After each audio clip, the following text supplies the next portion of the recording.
When the New Orleans Saints were found to be placing bounties on opposing players, they were fined $500,000. When Mike Tyson bit off Evander Holyfield's ear, he was fined $3 million. And when the Houston Astros were caught stealing signs in 2019, they were fined $5 million.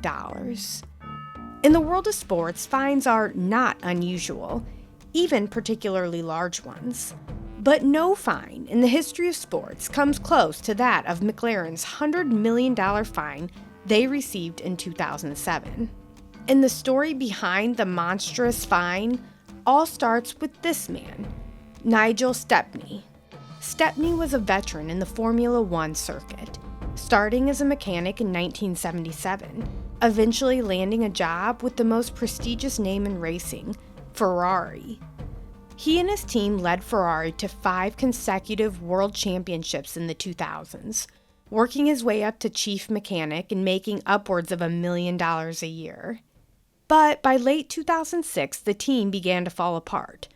Ferrari's technical director was retiring and Stepney had hoped to fill the position. But he was a mechanic with no college degree, not an engineer, so Ferrari instead promoted Mario Amando to the position. Stepney was furious about being passed up, so much so that he stepped down as chief mechanic and took a job in the factory instead. Speaking out publicly, he told Autosport, "I'm looking at spending a year away from Ferrari. I'm not currently happy within the team." But the move to a factory only furthered the divide between Stepney and his coworkers. He felt snubbed and increasingly angry with Ferrari. In May of 2007, while the Ferrari crew readied a car for the Monte Carlo Grand Prix, they noticed a white powder on the ground around the gas tank. Immediately suspicious the tank had been tampered with, they called the police. Stepney was searched and found to have powder in his pockets. CCTV footage showed Stepney lingering around the gas tank prior to the white powder discovery. Testing showed the powder around the car matched the powder in his pants pocket and in his home. But he denied tampering with the gas tank and accused Ferrari of setting him up as retaliation for his statements in Autosport. The company felt betrayed, one of their longtime employees potentially sabotaging them. But as they would soon come to find out, it would only get much, much worse. It's March of 2007, 2 months before the white powder incident, and inside McLaren's futuristic headquarters, known as the spaceship. Chief designer Michael Coughlin sat in his office, chatting with his old friend Stepney. Stepney had recently been passed up for a promotion and he was venting. How could Ferrari pass him up for the job? He was a trusted, long-time employee who dedicated his life to the company. But now he was seeking revenge. He revealed to Coughlin about features of Ferrari's car that he believed were out of compliance with F1 regulations. And Coughlin, hoping for a future promotion of his own, listened intently. But this wasn't just a conversation between friends. Stepney offered more, emailing schematics to Coughlin.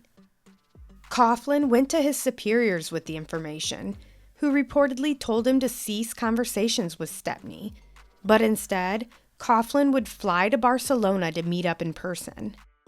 Over lunch, Stepney would divulge even more of Ferrari's top secrets, culminating in him bestowing 780 pages of top-secret Ferrari documents upon Coughlin. They would continue to have meetups, with Stepney handing over more and more secrets, schematics, technical reports, pictures, enough information for McLaren to recreate its own Ferrari. And in June of 2007, Coughlin handed the papers over to his wife, instructing her to have a local copy shop condense the trade secrets onto a CD. Of all the copy shops in all of England, Trudy Coughlin chose one ran by a die-hard Ferrari fan. As the worker gathered up the documents to scan, he recognized the iconic Ferrari logo branding each page, and quickly realized this wasn't your run-of-the-mill copy job. Fearing something was off, he Googled the customer's name, Trudy Coughlin. Though she was unknown, the search led him to Mike Coughlin, chief designer at McLaren. This prompted the clerk to track down the email of Ferrari's F1 sporting director, Stefano Domenicali. He wrote him an email explaining the bizarre encounter, which Domenicali forwarded to Ferrari's security the next day. This email prompted the FIA, Motorsport's governing body, to open an investigation into the alleged espionage. The FIA descended upon McLaren's headquarters, interviewing workers and searching computers. McLaren cooperated fully, and in the end, the FIA determined the stolen data was limited to Coughlin, brushing the incident off as a rogue employee looking for promotion. But the matter would not die there. Just weeks after the FIA had ended its investigation into the stolen documents, the Hungarian Grand Prix was in full swing. McLaren was still in first place, slated to win both the driver and constructors' championship if all went right. The team was eager to put the drama in the past. But during the qualifying round, when McLaren's new star Lewis Hamilton refused to let teammate and world champion Fernando Alonso pass him, tempers flared. Alonso sat in the pit lane to hurt the rookie's time, and a public feud between the two drivers ensued. The next day, Alonso met with McLaren CEO Ron Dennis. Furious over the prior day's race, Alonso alluded to having information he would release to the FIA if Dennis didn't make things right. This information all came as a surprise to Dennis, who could only assume Alonso was referring to the Ferrari documents. He was under the belief that Coughlin was the only one to have access to the documents, but now he wasn't so sure. Dennis was upset by the revelation and phoned up FIA President Max Mosley. Mosley had been president of the FIA since 1993. The son of a Nazi propagandist, his parents' wedding featured Adolf Hitler as the guest of honor. Though Mosley and Dennis weren't friends, Dennis felt compelled to essentially tell on himself. Mosley assured Dennis their investigation had been thorough, and it was unlikely his driver was telling the truth. Despite this, Mosley emailed McLaren's top drivers, demanding they turn over any documents pertaining to Ferrari that they had. On September 2007, FIA held a meeting with McLaren and Ferrari, revealing the new evidence they had uncovered. The leak went way further than Coughlin. Do you know the red car's weight distribution? It would be important for us to know so that we could try it in the simulator. Driver Pedro de la Rosa emailed to Coughlin. When Alonso questioned where their information was coming from, de la Rosa assured him, "All the information from Ferrari is very reliable. It comes from Nigel Stepney, their former chief mechanic. He's very friendly with Mike Coughlin." The emails revealed that not only did McLaren have the top-secret documents, they were utilizing the information for their own benefit. When they discovered the type of gas Ferrari used in their tires, De La Rosa said, "I agree 100% we must test the tire gas thing very soon."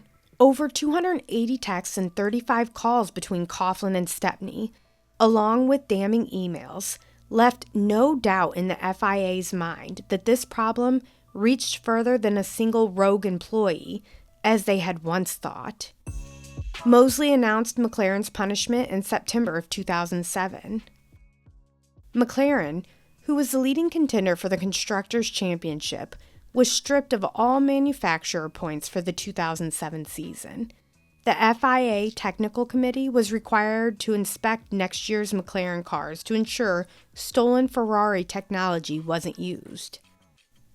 And lastly, the largest fine in sports history, $100 million.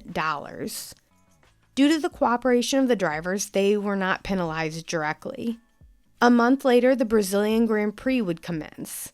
Though McLaren was out of the running for the Constructors' Championship, they were still leading contenders for the Drivers' Championship. Lewis Hamilton was leading by 4 points heading into the race. All he needed to do was finish in 5th place or higher to win. And then he and the McLaren team would be able to regain some dignity after their disastrous season. But when the dust settled, Ferrari came out on top. Hamilton had finished 7th. 3 years later, Stepney was found guilty of sabotage, industrial espionage, sporting fraud, and attempted serious injury.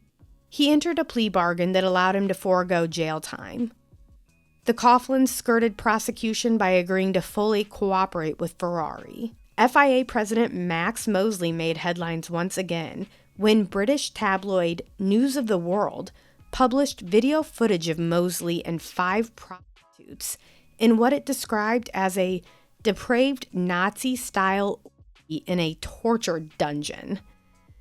He sued the newspaper for breach of privacy and won, but his parents' past ties with Hitler didn't let him off the hook so easy.